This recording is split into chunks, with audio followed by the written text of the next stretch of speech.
Alam niyo po, maraming nilalagnat ngayon, maraming may trangkaso, inuubo, kaya maganda po yung mga tips natin. Dito sa video natin, kukumpletuhin natin ang payo sa inyo para gumaling kayo.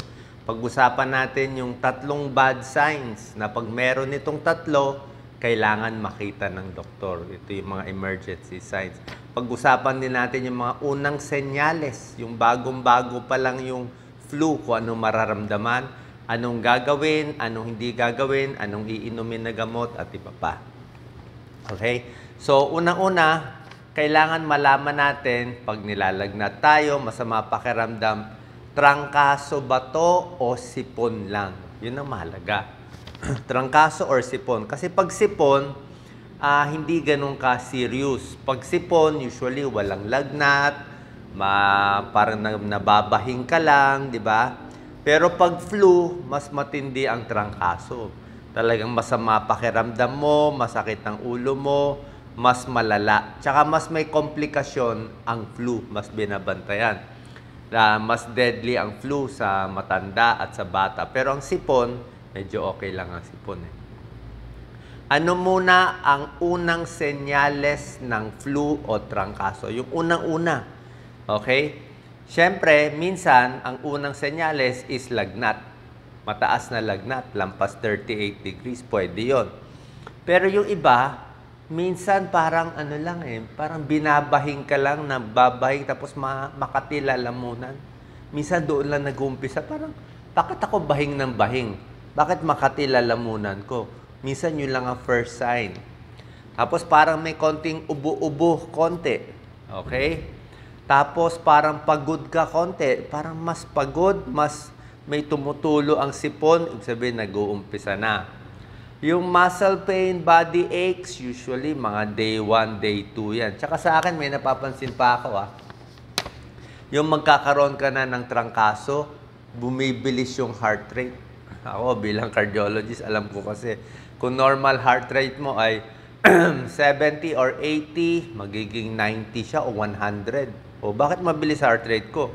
Parang wala naman ako lagnat. Ibig sabihin, alam ng puso mo na meron ng parating na sakit. Okay, so ito yung mga early signs. Fatigue, sudden fever, scratchy throat, mabilis ang heart rate, sinisipon. Yan. So, ano naman ang mga bawal gawin? Okay, dito muna tayo sa bawal gawin. Pag tingin mo, magkakaroon ka na ng flu. Okay? Doon muna tayo sa bawal gawin. Kung nilalagnat na po kayo, hindi na dapat pumapasok sa school. Hindi na rin dapat pumapasok sa trabaho. Pwede siguro online work. Kasi ang trangkaso or flu, nakakahawa talaga. Kahit yung unang-unang sintomas pa lang, nakakahawa na talaga yan. Bawal ka na makipag-shake hands sa mga tao kasi mahahawa mo sila, di ba? Kung virus man yan o bacteria, yan, mabilis makahawa. Pa na sa kwarto ka, maubuhan mo o mahawakan mo yung doorknob, mahawakan nila. Pwede sila mahawa.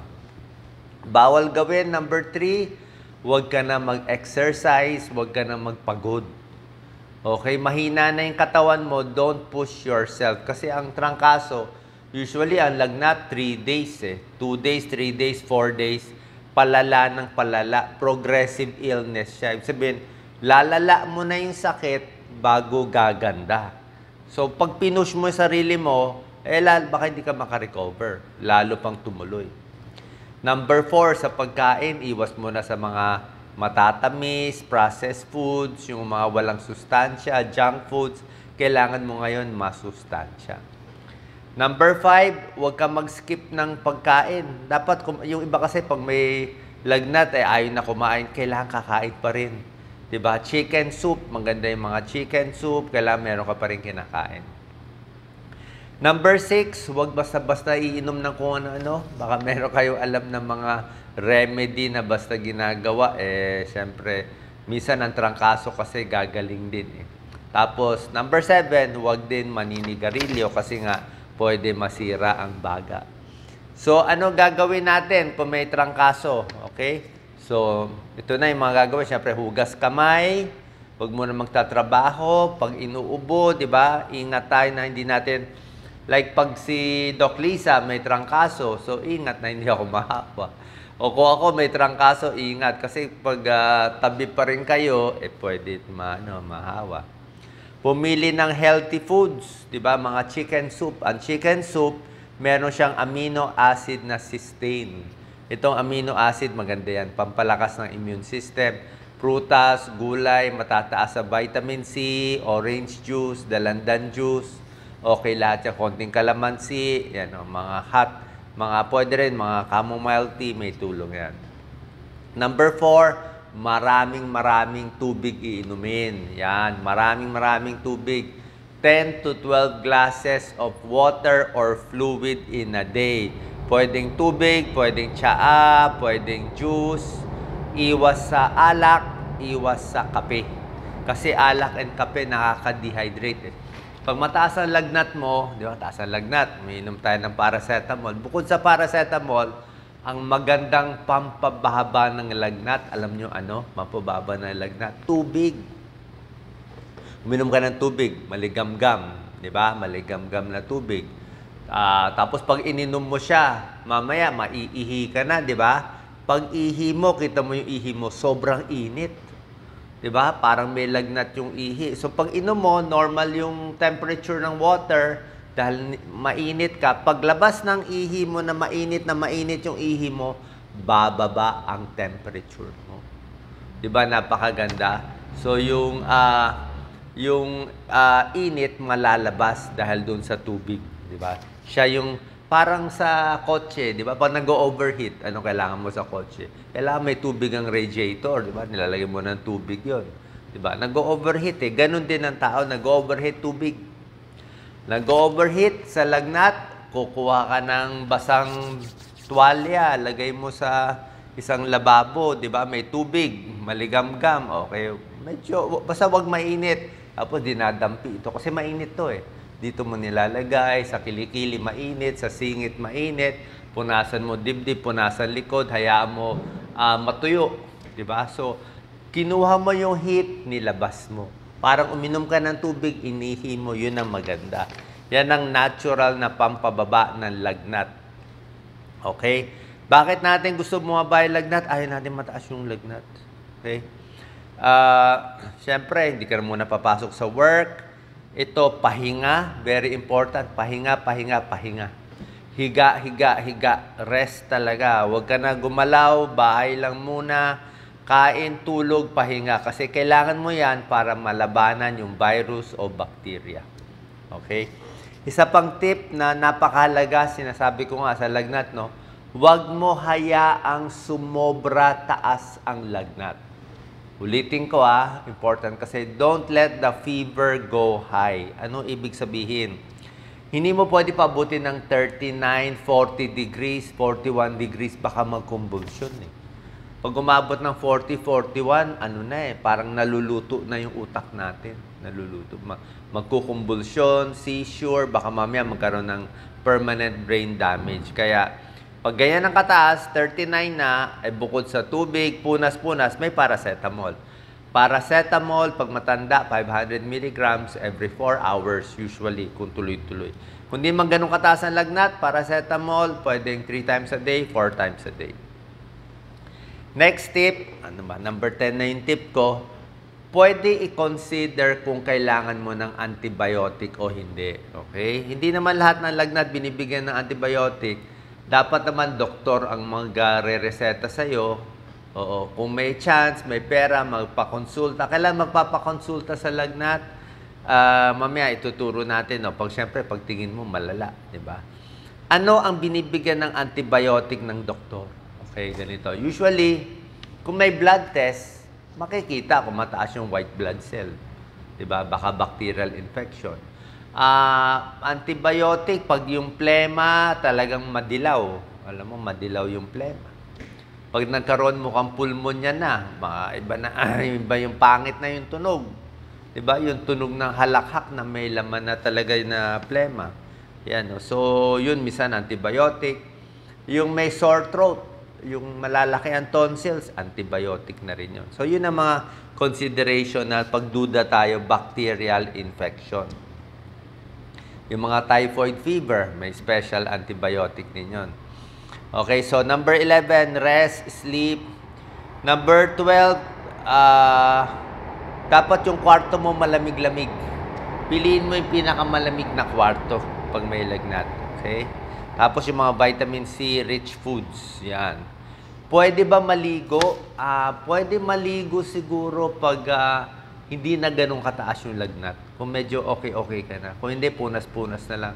Baka mapagod kayo eh. And syempre, dapat positive attitude, magdarasal lang. Paracetamol, tubig, juice. Para sa ubo, pwede na yung mga carbosustain, yung mga binibigay ng doktor, mga lagundi, pwede na rin naman yon. Yung iba binibigyan, Paypaqua. Merong mga iba kanya-kanyang mga remedy. Pero okay lang naman. Kung ano binigay ng doktor, pwede po yon. Okay? Tapos ngayon, ano naman ang 3 bad signs? Nandito na tayo na kailangan mo na magpatingin sa doktor kahit wala tayong pera. Itong 3 bad signs, very important. Number 1, yung trangkaso mo gets better. Unang-una, paggaling ka na. Tapos, it gets worse. Uulitin ko Yung trangkaso mo, gumaganda na yung lagnat ko, nawawala na, masarap na pakiramdam ko. Nung mga day 3, day 4, tapos nung day 5, bakit nilagnat na naman? Bakit may plema na naman? Bakit may na? Ibig sabihin, parang sa Tagalog, parang nabinat. Pero sa mga doktor tawag niyan, parang nag-relapse eh. Ibig sabihin, baka nagka-komplikasyon. Paggaling na yung flu, nagkaroon naman ng pulmonya. Baka nagka-bronchitis, baka nagkaroon ng ear infection, baka kumalat yung virus o bacteria. So, yan yung delikado. Yung paggaling na, tapos lumala ulit. Kaya sabi ko nga sa'yo, todo pahinga, todo magaling bago tayo babalik sa trabaho. Number 2, kailangan din magpa-check sa doktor kung high risk ka. Anong high risk? Edad 60, 65, pataas. Bata, wala pang 2 years old o wala pang 5 years old. Yan. Meron kang chronic medical condition, may hika ka, may COPD, may serious na diabetes, nagloloko din ng blood sugar pag nilalagnat, o may serious na heart disease, kailangan papacheck. Yung mahina ang immune system, okay, may kidney problem, may bukol, yan, kailangan magpa-check up. Buntis, okay, lahat ng buntis, delikado pag nilalagnat. Mamaya, German measles yan, magkaroon ng problema sa bata. Yung mga nasa nursing home, okay, nasa nursing home, yung mga magkakasama na mga may edad, minsan mabilis maghawa-hawa din. So, kailangan magpakita sa doktor. Minsan may special gamot pa sila binibigay. Minsan meron pa mga antiviral na binibigay. Number 3, na kailangan magpa-check sa doktor kung meron kang seryosong sintomas. Okay? Ano yung bad signs na sa adult? Sa adult mo na. Siyempre sa adult, yung hindi na makahinga, hirap na huminga, masakit na dibdib, confused na, hindi na makausap. Parang, kamusta ha? Ganun na lang ang sagot. Kita mo yung muka, nagsusuka na, hindi na makakain. O sobra hilo, baka stroke. Ha? Nagsusuka, baka may brain problem. Kasi pag mataas ang pressure sa utak, nagsusuka. So yan mga bad signs. Hindi makahinga, masakit ang dibdib, alam mong kakaiba, tapos may edad pa, o sobrang bata, ingat po tayo. Ano naman ang mga bad signs na kailangan i-hospital ang mga bata, ang mga sanggol, okay? Mga below 2 years old, below 1 year old, ganyan din. Hindi rin makahinga, nag-iiba yung kulay ng balat, nagiging medyo bluish, nagkukulang ng oxygen.